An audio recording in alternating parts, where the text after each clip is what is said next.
Në Vlorë është përkujtuar këtë të shtunë 29 vjetori i tragjedisë së Otrantos, një prej ngjarjeve më të rënda në historinë e vendit, ku humbën jetën 81 persona.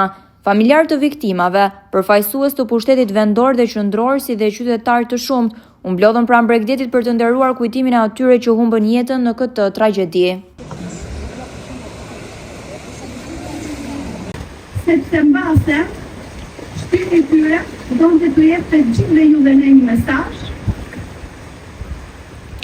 që ne do t'i përkujtojmë çdo vit ata dhe mungesën e tyre, që ata ndoshta më shumë se kushdo e meriton me dashuri. Prandaj sot janë 81 karrige bosh, një vend që nuk mundet dot ta mbush asgjë dhe askush. Unë e di që gjithë ne bijem dakord vetëm në një gjë, që kur të mirat ndajnë me njëri tjetrin bëhen më të mëdha, ndërsa dhimbjen kur e ndajnë me njëri tjetrin na lehtëson sa të pak.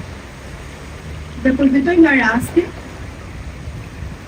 e para për një thirrje, që kjo ngjarje të mos jetë thjesht në ceremoni sipas organizimeve të rastësishme, por të jetë një ceremoni e përditshme, me nder, me dignitet, sikurse secili prej viktimave dhe secili prej familjarëve meriton që të përkujtohet. E fundit që unë të doja të bëja si thirrje më shumë, është që në Shqipëri ne më shumë të gjendemi pranë njëri tjetrit në situata të ndryshme, për t'i qarë hallin dikujt kur është në vështirësi.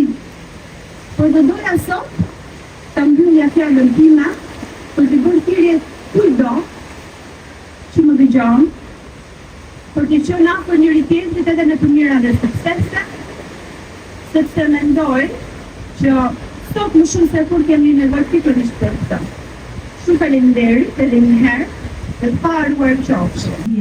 Ida Seperi, 25 vjeç, David Seperi, Maritlen Bardo, Gërin Buan, 17 vjeç,